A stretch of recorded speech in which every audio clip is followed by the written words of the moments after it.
तो today we are going to study about the solid state. Solid states में क्या होता है जनरली कि हम इस चैप्टर में पढ़ेंगे कि किस तरीके से सॉलिड बनते हैं और वो किस चीज़ पर डिपेंड करेंगे, जैसे कि उनका मेल्टिंग पॉइंट क्या होगा, उसके कॉन्स्टिट्यूएंट पार्टिकल्स क्या होंगे, किस तरीके का अरेंजमेंट होगा और ये कितने टाइप्स के होते हैं। इसमें जो डिफिशियंसी होती है जिसके रीज़न की वजह से इसके अंदर कुछ न्यू फीचर्स ऐड हो जाते हैं, उनके बारे में स्टडी करेंगे और lot of the things that we are going to study over here. फिर हम स्टडी करेंगे इसके अंदर कि यूनिट सेल क्या होती है और लैटिस क्या होती है।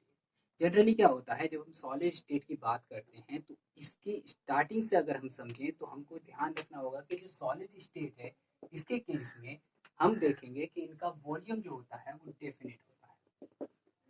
तो अगर बात करें तो वॉल्यूम क्या होगा, डेफिनेट होगा। फिर इनकी अगर शेप की बात करते हैं तो जनरली अगर मैं इस मार्कर की बात करता हूँ तो इसकी शेप क्या है, एकदम फिक्स है। तो इसकी शेप जो होगी वो भी क्या होगी, फिक्स होगी। जो सॉलिड मटेरियल होते हैं उनका मास भी फिक्स ही रहता है, तो हमें ये भी ध्यान रखनी है कि इनका मास भी क्या होता है, शेप फिक्स है and the mass also will be fixed और definite. So in case of the solid अगर हम बात करेंगे तो इनके अंदर volume and shape and the mass remain fixed. अगर हम सॉलिड स्टेट को समझने की कोशिश करते हैं on the basis of kinetics molecular model के, काइनेटिक्स मॉलिक्यूलर मॉडल के, इट टेल्स अबाउट कि किस तरीके से कोई भी स्टेट सॉलिड होती है या लिक्विड होती है या गैसेस फॉर्म में पाए जाते हैं इन आर यूनिवर्स। तो सबसे इम्पॉर्टेंट चीज़ ये है कि सॉलिड स्टेट के अंदर जो उसके कॉन्स्टिट्यूएंट पार्टिकल्स होते हैं वो एक रेगुलर अरेंजमेंट में लगे रहते हैं। रेगुलर अरेंजमेंट का मतलब ये है कि उसका एक कॉमन पैटर्न हो, ठीक, जैसे कि ये भी हो सकता है और ये पार्टिकल्स एक दूसरे के साथ जुड़े रहते हैं, ठीक। इन पार्टिकल्स के बीच में एक फोर्स काम करता है, इस फोर्स को जो दो पार्टिकल्स को आपस में बांधे रखता है, स्ट्रांगली फोर्सली इन पार्टिकल्स को एक दूसरे के साथ बाउंड किए रहता है। इनकी पोजीशन हमेशा फिक्स्ड रहती है, जिस कारण हम कह सकते हैं कि कॉन्स्टिट्यूएंट पार्टिकल्स हैं किसी भी सॉलिड के अंदर वो हमेशा अपनी एक ही पोजीशन पर फिक्स रहते हैं। सॉलिड स्टेट के अंदर जो कॉन्स्टिट्यूएंट पार्टिकल्स हैं उनका एक रेगुलर अरेंजमेंट होता है और उसी रेगुलर अरेंजमेंट के थ्रू उनका पैटर्न लगा रहता है। फॉर एग्जाम्पल एक के बाद दूसरा कॉन्स्टिट्यूएंट पार्टिकल अरेंज रहता है, ठीक है। अगर हम इनमें बात करते हैं तो इनका एक पार्टिकुलर अरेंजमेंट होता है, लेकिन किसी भी कंपाउंड की solid state not only depends on its particle, actually it's also depends on the arrangement of that particle. So जो हम इसका अरेंजमेंट की बात करेंगे ये इसके ऊपर भी मोस्टली डिपेंड करती है।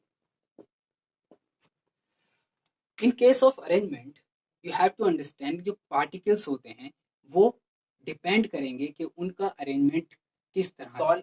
सॉलिड जनरली रिजिड होते हैं क्योंकि अगर हम इनके ऊपर कोई भी एक्सटर्नल फोर्स सब्जेक्ट करते हैं यानी कि अप्लाई करने की कोशिश करते हैं तो हम एक चीज़ को जनरली नोटिस करेंगे कि सॉलिड की शेप में कोई भी चेंज नहीं आता, क्योंकि ये अपनी शेप को मेंटेन करने की कोशिश करते हैं। अदर हैंड अगर हम बात करें लिक्विड की और गैसेस की, उनके केस में क्या होता है कि इनके ऊपर अगर हम कोई भी फोर्स अप्लाई करते हैं तो ये अपनी शेप को चेंज कर लेते हैं, ठीक है।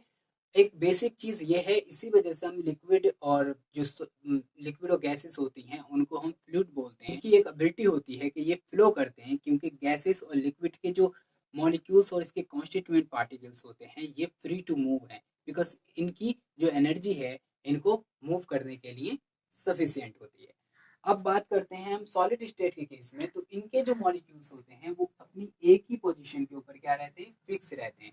तो इसलिए इनके अंदर कोई भी मूवमेंट नहीं होता। लेकिन वन थिंग जो इनके अंदर होती है वो होता है वाइब्रेशनल मोशन, क्योंकि ये सिर्फ अपने प्लेस पर ही क्या कर सकते हैं, वाइब्रेट कर सकते हैं। लाइक लाइक दैट ये फिक्स्ड पोजीशन पर वाइब्रेट करते रहते हैं। Hello, good morning students. This video right now you are watching on YouTube. If you want to visit our website, that's name is Azu Skills. It is the name of our website. You can search it on us Google and you can subscribe our course, enroll over there. This is right now free of cost, so avail this course. Now we talk about the general characteristics of the solid state. तो journal characteristics को समझने से पहले हम समझते हैं कि matter क्या है। ठीक, तो हम जानते हैं जो मैटर होता है that has mass and volume, और हम जानते हैं ऑन अर्थ जो अगर 3 हम जर्नल स्टेट्स में से डिवाइड करेंगे तो मैटर पाया जाता है solid, liquid and gases state. These 3 of the states are exist on the earth. Generally हम इनके बारे में स्टडी करते हैं और जो हम करते आ रहे हैं 9th स्टैंडर्ड से। अगर हम इसके अंदर बात करें कौन सी स्टेट मोस्ट स्टेबल होगी, तो उसे पता करने से पहले हमें ये जानना जरूरी होता है कि किस रीजन के कारण कोई भी स्टेट स्टेबल होती है।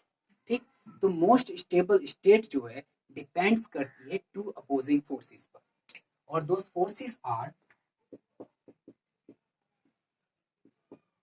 Intramolecular force and the thermal energy. ठीक है, ये जो है दोनों ही फोर्स क्या होते हैं, opposing force.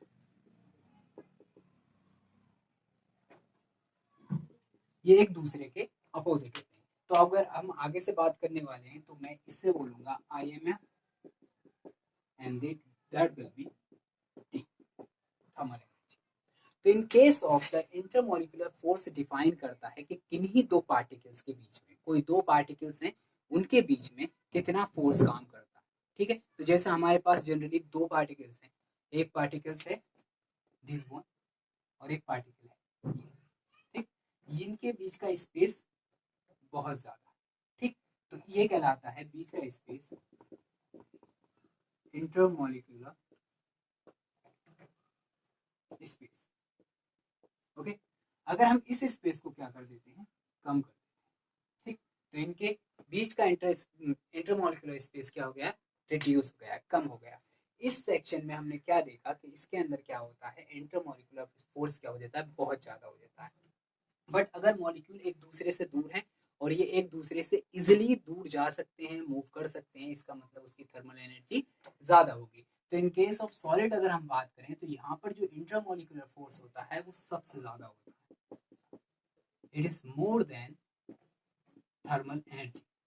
In case of liquid state, here also intermolecular force is greater than thermal energy, but that's mean not like कि इसके molecules बहुत ज़्यादा bound रहते हैं। Actually ये सिर्फ थोड़ा सा ज़्यादा होता है जिसकी वजह से क्या होता है, molecule एक दूसरे से जुड़े रहते हैं। ठीक, फिर बात करते हैं गैसेज स्टेट में। तो यहाँ पर जो इसका इंटरमोलिकुलर स्पेस के कारण जो फोर्स हो जाता है बहुत ज़्यादा कम हो जाता है as compare to thermal energy, क्योंकि गैस के मॉलिक्यूल्स जो होते हैं एक दूसरे के बीच में अट्रैक्शन फोर्स को बिल्कुल भी महसूस नहीं करते और वो एक दूसरे को रिपेल करते हैं और एक दूसरे से भागने की कोशिश करते हैं। इसी वजह से क्या होता है, गैसेस मॉलिक्यूल का कोई एक पार्टिकुलर अरेंजमेंट नहीं होता। अगर आप इसको किसी भी बेसल में लेते हैं तो ये उस पूरी बेसल के वॉल्यूम में भर जाते हैं। इन केस ऑफ लिक्विड की बात करें तो इसमें क्या होता है, इंटरमोलिकुलर फोर्स होता है जिस कारण हमें अगर देखेंगे तो इनकी जो फ्लूइडिटी है वो मॉलिक्यूल्स में मोशन तो होगा लेकिन वो एक दूसरे से बहुत ज्यादा दूर नहीं जाएंगे। सॉलिड स्टेट के केस में क्या होगा कि इनकी IMF यानी कि इंटरमोलिकुलर फोर्स बहुत ज्यादा होता है, इसलिए ये जो पार्टिकल्स होंगे वो एक दूसरे से बहुत ज्यादा अच्छे से जुड़े। ठीक है, इनकी पोजीशन क्या हो जाएगी, फिक्स हो जाएगी, और फिक्स पोजीशन की वजह से क्या होगा, इनके बीच जो अट्रैक्शन फोर्स होगा बहुत ज्यादा इंक्रीज हो जाएगा। That's mean it clearly define that कि जो IMF है यानी कि इंटरमोलिकुलर फोर्स है वो मॉलिक्यूल्स जो कॉन्स्टिट्यूएंट मॉलिक्यूल्स या फिर कोई भी एटम्स हैं उन्हें क्या करता है, कीप देम क्लोज, उनको एक दूसरे के पास लाने की कोशिश करता है। In case of thermal energy it keep them apart, ये उन्हें दूर दूर रखने की कोशिश करता है।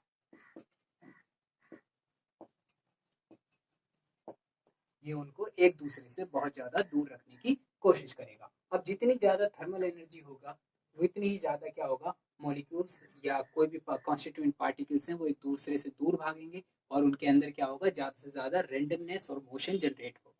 ठीक है, in case of intermolecular forces, जितना ज़्यादा इंटरमोलिकुलर फोर्स होगा वो सॉलिड स्टेट में स्टेबल होने की कोशिश करेंगे। जो सॉलिड्स होते हैं उनके बीच में इंटर मॉलिक्यूलर फोर्स बहुत ज़्यादा होता है, जिसकी वजह से जो उसके कॉन्स्टिट्यूएंट पार्टिकल्स हैं वो एक दूसरे के साथ अट्रैक्शन महसूस करते हैं और एक दूसरे से जुड़े रहते हैं। ठीक है, अब इसके बेसिस पर हमने थर्मल एनर्जी के बारे में जाना कि थर्मल एनर्जी क्या करती है, मॉलिक्यूल्स को दूर करने की कोशिश करती है। फॉर एग्जांपल हम इस चीज़ को ऐसे समझ सकते हैं कि थर्मल एनर्जी इंक्रीज होने पर जो पार्टिकल्स होते हैं, कॉन्स्टिट्यूएंट पार्टिकल्स होते हैं, वो एक दूसरे से दूर जाने की कोशिश करते हैं। That's we study in melting point. Okay, यहाँ पर आपने जो चीज़ देखी है उसके बेसिस पर अगर हम इसको करेक्टराइज करने की कोशिश करें तो हम पहला पॉइंट लिखेंगे कि इसकी करेक्टरिस्टिक प्रॉपर्टीज क्या होती हैं। तो इसका फर्स्ट पॉइंट है कि ये सॉलिड्स होते हैं, they have definite volumes and mass and shape. ठीक, तो फर्स्ट पॉइंट है हमारा कि solids have definite mass, volume and shape. अब एक दूसरी चीज जो हमने स्टडी की थी आईएमएफ के अंदर कि जो सॉलिड्स के पार्टिकल्स होते हैं उनकी जो इंटरमोलिकुलर स्पेस होता है वो बहुत ज्यादा शॉर्ट होता है। तो इंटरमोलिकुलर स्पेस जो होता है सॉलिड में,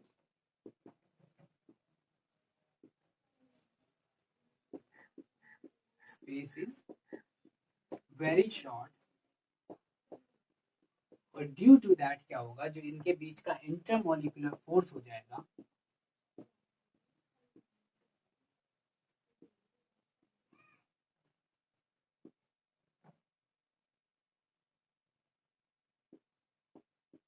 more as compared to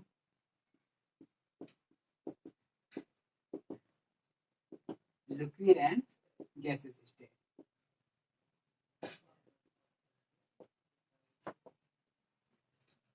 The third point that talk about कि जो कॉन्स्टिट्यूएंट पार्टिकल्स होते हैं सॉलिड्स के अंदर, जो सॉलिड को बनाते हैं, वो क्या होते हैं, हमेशा फिक्स्ड पोजीशन में रहते हैं।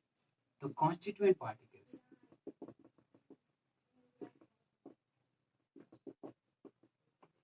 remain fixed at their position, और इसी रीजन की वजह से क्या होता है, जो कॉन्स्टिट्यूएंट पार्टिकल के अंदर जो मोशन होता है वो ट्रांसलेशन टाइप नहीं होता। ठीक, जैसे गैसेस मॉलिक्यूल में होता है, लिक्विड मॉलिक्यूल में होता है, यहाँ पर क्या होता है, ये सिर्फ और सिर्फ वाइब्रेशनल मोशन कर सकते हैं, वाइब्रेशनल मोशन कर सकते हैं, यानी कि ये सिर्फ और सिर्फ अपनी जगह पर वाइब्रेट कर सकते हैं, लेकिन ये अपनी पोजीशन से हट नहीं सकते। Okay, the other fourth point that we study about the incompressibility, यानी कि अगर आप सॉलिड को दबाने की कोशिश करते हैं तो ये कंप्लीटली इनकम्प्रेसिबल होते हैं। ठीक,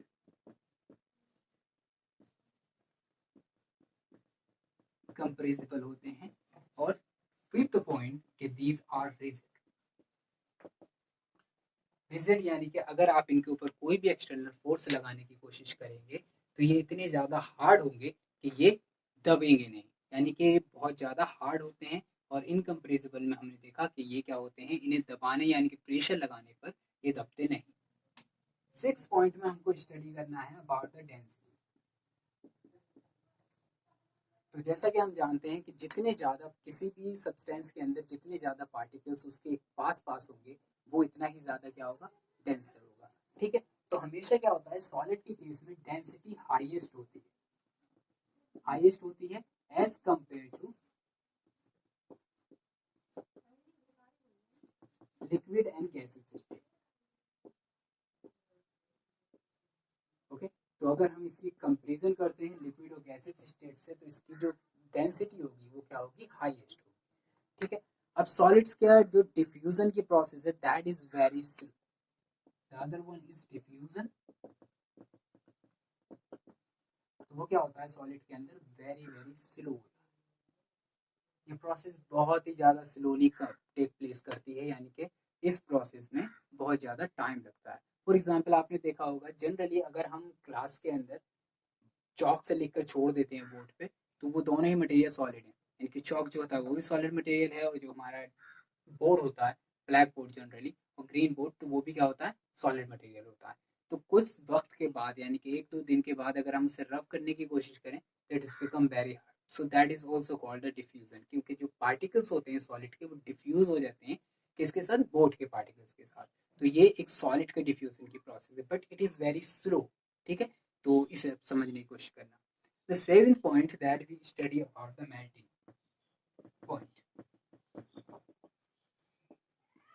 जनरली क्या होता है जब हम सॉलिड को हीट करते हैं, ठीक, तो जब हम हीट करेंगे तो एक टेम्परेचर ऐसा आएगा कि जिस पर ये क्या होगा, लिक्विड स्टेट में आना शुरू हो जाएगा। ठीक, तो जो ये लिक्विड स्टेट में जिस टेम्परेचर पर जाता है उसे हम बोलते हैं melting point. Okay, that point is called the melting point, जिस टेम्परेचर पे, एग्जैक्ट टेम्परेचर पे कोई सॉलिड मटेरियल कन्वर्ट होना शुरू हो जाता है लिक्विड में। अच्छा, अगर हम बात करें कि ये प्रोसेस जो है, इस प्रोसेस को बोलते हैं मेल्टिंग, और ये मेल्टिंग का टेम्परेचर जो है किसी भी कंपाउंड के अंदर डिपेंड करता है कि वो सब जो सॉलिड मटेरियल है उसके अंदर कॉन्स्टिट्यूएंट पार्टिकल्स का अरेंजमेंट कैसा है। ठीक, और वो कॉन्स्टिट्यूएंट पार्टिकल किस तरीके से अरेंज है और वो कौन से पार्टिकल्स हैं, तो ये डिपेंड करेगा उसके ऊपर, यानी कि type of only, not only nature of that particles, even or it depends on the arrangement of the particle to that as we discussed। Video में जो हमें नेक्स्ट पॉइंट पढ़ना है वो पढ़ना है types of solids. Type of solid को हम डिफाइन करते हैं on the basis of arrangement of the particles. तो किस तरीके से सॉलिड के अंदर जो पार्टिकल्स हैं वो अरेंज हैं, on the basis of that हम करेक्टराइज करते हैं कि सॉलिड कितने टाइप के होते हैं। तो हम on the basis of their arrangement of the constituent particles decide करते हैं। It is decided on the basis of arrangement of constituent particles. Okay, so the first category that we're gonna study about, that is crystalline solid, और जो second category होती है वो होता है amorphous solid। जैसे फॉर एग्जांपल अगर हम क्रिस्टलाइन की बात करें तो क्रिस्टलाइन कौन कौन से हो सकते हैं, जैसे for example NaCl, it's a crystalline, diamond, it's also crystalline, और अमॉर्फस के केस में जैसे कि फॉर एग्जांपल प्लास्टिक, चॉक, और फॉर एग्जांपल हम ले सकते हैं यहाँ पर polymer, these are consider as कि ये क्या है, अमॉर्फस सॉलिड होते हैं। ठीक, और क्रिस्टलाइन सॉलिड के अंदर क्या होता है, जो शाइनिंग हो, जिनकी एजिस हो, जिनकी जो कॉर्नर्स और स्मूथ सरफेस हो। ठीक, इनकी सरफेस कैसी होती है, रफ होती है, जो एक एक कैटेगरी के बारे में हम डिटेल में स्टडी करें। Thank you very much for watching this video and please visit our website and link is in descriptions and I also put it on down over here, so go and watch our website and avail our course. Thank you.